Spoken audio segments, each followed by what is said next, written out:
I would like to talk about understanding the lens as an actor. Do you wish you had just a little bit more knowledge about the different lenses that are used by the cinematographer? And what can you do with this knowledge?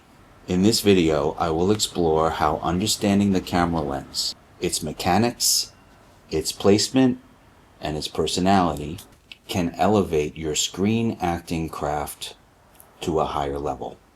In the realm of on-camera acting, an actor's relationship with the lens is just as vital as their relationship to the script and even their scene partner.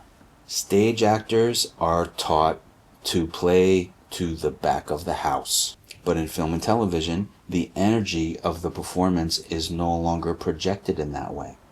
It is almost the opposite, and instead of projecting the energy to the back of the house, the actor must learn how to allow the lens to step into their soul.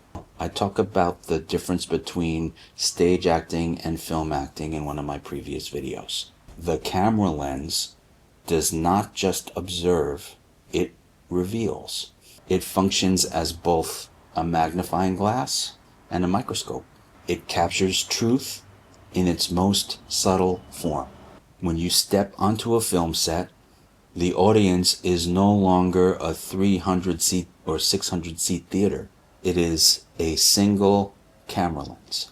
The lens is a character all on its own. It's an intimate observer that sees everything. Often it reveals more than we're even aware of.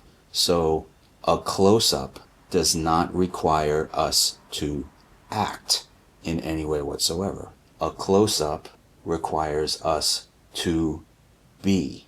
Micro expressions, fleeting thoughts, a change in your breath. These are all very small moments that, when added together, can create an absolutely profound and compelling on-screen performance. Unlike stage acting, where energy must carry all the way to the back row of the theater, the camera picks up what is living right behind your eyes. So it's not about more.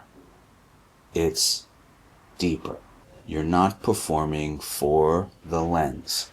You are simply living truthfully in front of it. That is why it's a very personal journey that each actor must learn about when stepping in front of a camera lens. It is about how you feel safe to reveal yourself in front of the camera. It is really almost like having a specific relationship with a person. And the camera is the eye of the audience. So I would like to just give an overview about lens awareness. Not in a heavy-handed way to make you self-conscious, but just an overview so that hopefully this awareness can help you empower yourself when you're on the set. So understanding what kind of lens is pointed at you can significantly affect your performance. If you think about yourself as an actor almost as if you're a musician in an orchestra, the musician has to be able to adjust their volume, their strength, the size of the sound that they make from their instrument based on what is notated in the music and also what the conductor is suggesting that they do. And it's a similar thing for the actor in relationship to the director and the cinematographer. So here is a general breakdown of how different lenses are used in film and television and how that affects your responsibility as the actor. The wide-angle lens, 14mm to 35mm. These lenses are generally used for establishing shots or when the director is shooting a master. So the master is basically the whole entire scene before they bring the camera closer to the actors and do different coverage. It gives an establishing shot of the place and the environment and the different characters that are in the scene.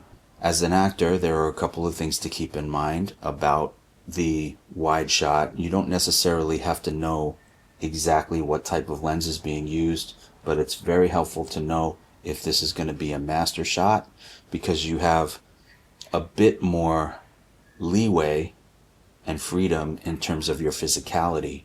You don't have to contain it like you do in a close-up, for example, or even a medium shot. The second type of lens is the standard to medium size lens, which is 35 millimeter to 70 millimeter.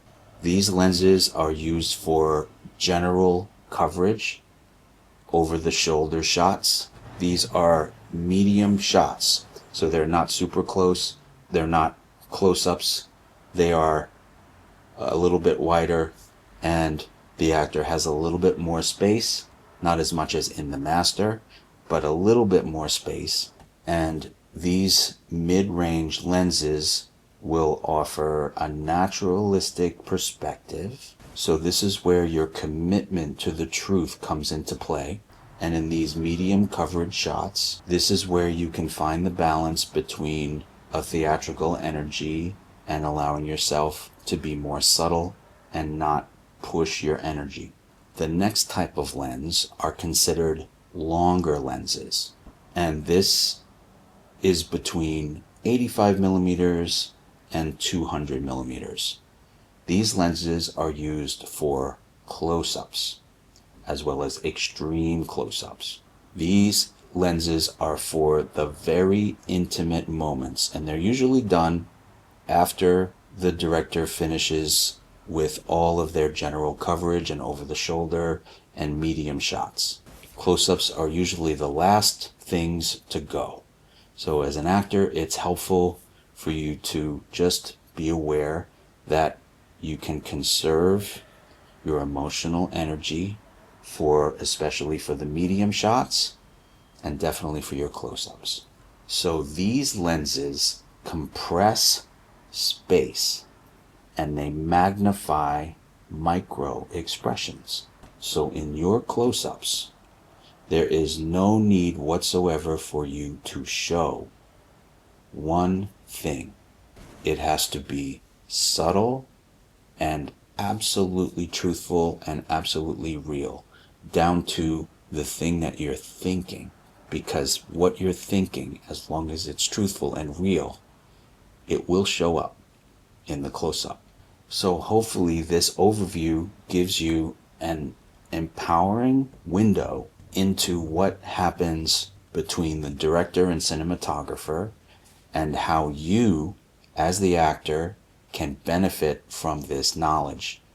What kind of lens is being used? What kind of shot are we in? Is it medium? Is it a close-up? You might overhear the cinematographer and the director talking about the type of lens they're going to use in the next shot. If you have a general knowledge of the different lenses that are used and what they're used for, it can significantly help you in the creative process and help you maximize what you can offer in your collaboration with the director and with the cinematographer. If you enjoyed this video, please give it a like and subscribe for more videos like this one.